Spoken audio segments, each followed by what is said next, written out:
अस्सलाम वालेकुम। आज का हमारा नावल है the mill on the floss. ये जॉर्ज इलियट का एक बहुत ही मशहूर नावल है जिसे 1860 में पब्लिश किया गया। उस वक़्त विक्टोरियन लिटरेरी पीरियड चल रहा था और ये नावल थर्ड पर्सन नरेशन में लिखी गई है। अगर बात की जाए इसकी कहानी की तो कहानी शुरू होती है मैगी टॉलिवर नामी एक 9 साला बच्ची से जो इस कहानी की प्रोटैगनिस्ट है। ये लड़की और इसका भाई टॉम दोनों सेंट ऑग्स नामी एक फिक्शनल टाउन में रहते थे। इस नावल के अंदर जो कहानी दी गई है वो 10 से 15 साल के अरसे पर मुहित है। कहानी को एक नामालूम नरेटर बयान करता है जिसका जेंडर भी वाज़ेह नहीं है। कहानी का आगाज़ टॉलिवर फैमिली के घर से होता है जहां बाहर एक छोटी बच्ची खेल रही है जो दरअसल मैगी टॉलिवर है और घर के अंदर मिस्टर और मिसेस टॉलिवर अपने बेटे टॉम की तालीम के बारे में बात कर रहे हैं। मिस्टर टॉलिवर सोचते हैं अगरचे वो खुद पढ़े लिखे नहीं लेकिन वो चाहते हैं कि उनका बेटा अच्छी तालीम हासिल करे। मिस्टर रायली जो कि मिस्टर टॉलिवर के दोस्त हैं उनके मशवरे से फैसला होता है कि टॉम को तालीम के लिए मिस्टर स्टेलिंग के पास भेजा जाएगा जो कि एक बेहतरीन उस्ताद हैं। मैगी अपने भाई टॉम से बहुत मोहब्बत करती थी। जब वो स्कूल से घर आता है तो वो बहुत खुश होती है लेकिन एक दिन टॉम मैगी पर नाराज़ हो जाता है क्योंकि मैगी की लापरवाही से टॉम के खरगोश मर जाते हैं। टॉम मैगी को कहता है कि तुमने मेरे लिए तोहफा खरीदने के लिए पैसे तो बचाए लेकिन मेरे खरगोशों को खाना देना भूल गई। मैगी माफ़ी मांगती है और टॉम बाद में उसे माफ़ भी कर देता है। कुछ दिन बाद मिसेस टॉलिवर की बहनें उनसे मिलने आती हैं। उनमें से मिसेस ग्लेग को टॉम और मैगी बिल्कुल पसंद नहीं करते क्योंकि वो उन्हें शैतान बच्चे कहकर तनकीद करती है।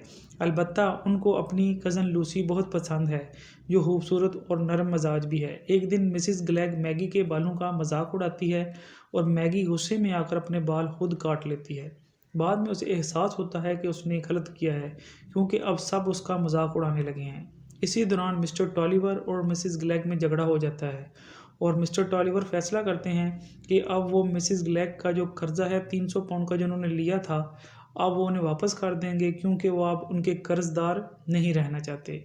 इससे मिसेस टॉलिवर भी नाराज़ हो जाती हैं और वो अपनी दूसरी बहन जिनका नाम मिसेस पुलेट नाम है उनके पास मदद के लिए जाती हैं लेकिन वहाँ भी मैगी उनके लिए मुसीबत खड़ी कर देती है।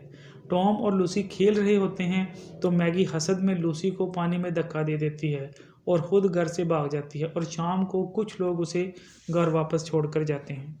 मिस्टर टॉलिवर कर्ज में डूब जाते हैं और वो अपनी गरीब बहन मिसिज माउस से पैसे मांगने जाते हैं लेकिन उनका दिल नहीं मानता क्योंकि उनके 8 बच्चे हैं। इधर स्कूल में टॉम का वक़्त बहुत मुश्किल गुजर रहा होता है क्योंकि वो लैटिन और ज्योमेट्री में कमज़ोर होता है। क्रिसमस वेकेशन के ऊपर मिस्टर टॉलिवर अपने हमसाए मिस्टर पिवट पर मुकदमा दायर कर देते हैं और ये मुकदमा वो लड़ने के लिए एक चालाक और होशियार वकील को देते हैं जिनका नाम है मिस्टर वैकम।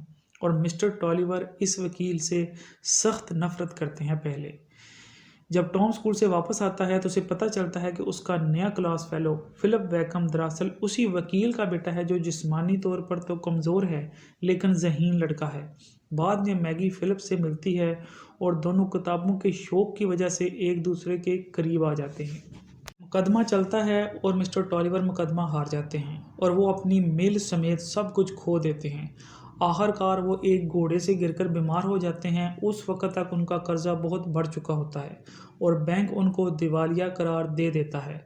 यहाँ तक कि घर का फर्नीचर भी उनको बेचना पड़ता है। अब घर की सारी जिम्मेदारी टॉम के ऊपर आ जाती है। टॉम अज़्म करता है कि वो अपने बाप का कर्ज उतारेगा। वो अपने अमीर अंकल मिस्टर डीन के पास काम मांगने जाता है और वो उसे कहते हैं कि उसको काम तब मिलेगा जब उसको बुक कीपिंग और अकाउंटिंग का काम आता हो। अगरचे टॉम पढ़ाई में कमज़ोर था लेकिन उसे अमली इल्म था।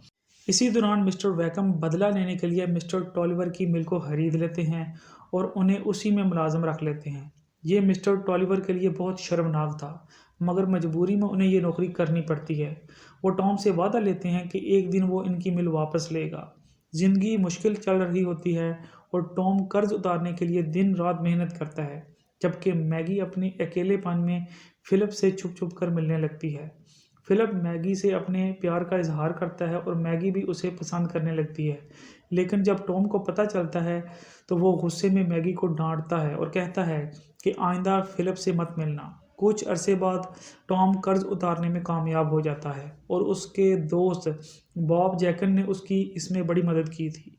ये सुनकर मिस्टर टॉलीवर बहुत खुश होते हैं, मगर गुस्से में आकर वो अपनी नौकरी छोड़ देते हैं और मिस्टर वैकम पर हमला भी कर देते हैं। इस वाक़े के बाद वो बीमार पड़ जाते हैं और जल्द ही उनकी वफ़ात हो जाती है। मरने से पहले वो टॉम से वादा लेते हैं कि वो अपनी मिल को वापस लेगा। अब टॉम अपने दोस्त के साथ रहने लग जाता है और मैगी स्कूल टीचर बन जाती है और एक दिन वो अपने कज़न लूसी से मिलती है, जहाँ उसकी मुलाकात स्टीफ़न गेस्ट से होती है, जो लूसी का मंगेतर होता है। मैगी और स्टीफ़न एक दूसरे की तरफ अट्रैक्ट हो जाते हैं, मगर मैगी अपने जज्बात पर काबू रखती है। बाद में फ़िलिप दोबारा मैगी से मिलता है और कहता है कि वो अब भी उसे पसंद करता है और कोशिश करेगा कि उसके वालिद उसकी मेल वापस कर दें, लेकिन मैगी के दिल में अब स्टीफ़न के लिए जज्बात थे। स्टीफ़न आखिरकार मैगी से अपने प्यार का इजहार करता है, मगर मैगी उसे समझाती है कि ये गलत है क्योंकि वो लूसी का मंगेतर है। आखिरकार वो एक दिन डिसाइड करते हैं और भाग जाते हैं, मिड टाउन चले जाते हैं शादी के लिए, मगर ज़मीर की मलामत करने पर वो वापस आ जाते हैं और घर लौट कर जब मैगी टॉम के सामने आती है तो वो कहता है कि ये लड़की मेरी बहन नहीं हो सकती और इससे तल्लक तोड़ लेता है। अब मैगी की माँ उसका साथ देती है क्योंकि पूरा टाउन उस पर इल्ज़ाम लगा रहा था कि वो स्टीफ़न के साथ चली गई थी। मगर फ़िलिप जो है ना उसे हाथ लिखता है और वो उसे कहता है कि वो उस पर अब भी भरोसा करता है। फिर एक रात तूफ़ानी बारिश होती है और दरिया का बंध टूट जाता है और पूरे शहर में सैलाब आ जाता है। मैगी एक कश्ती में बैठकर टॉम को बचाने जाती है और टॉम हैरान रह जाता है कि उसकी बहन अपनी जान खतरे में डालकर उसको बचाने के लिए आई है। मगर जब वो कश्ती में बैठते हैं तो कश्ती आखिरकार एक जगह पर जाकर उल्ट जाती है और दोनों बहन भाई डूब कर मर जाते हैं। यहाँ पर इस नावल का इख्तिताम इस मंज़र से होता है कि स्टीफ़न, लूसी और फ़िलिप इन दोनों को दफ़नाते हैं और आखिरकार यहाँ पर दिखाया जाता है कि मौत भी इन दोनों बहन भाइयों को अलग नहीं कर सकी, क्योंकि वो मरते वक़्त भी एक दूसरे को गले लगाए हुए थे। ये था हमारा आज का नावल। अगर इसमें कोई भी चीज़ आपको समझ नहीं आई तो आप कमेंट सेक्शन में पूछ सकते हैं। खुदा हाफिज़।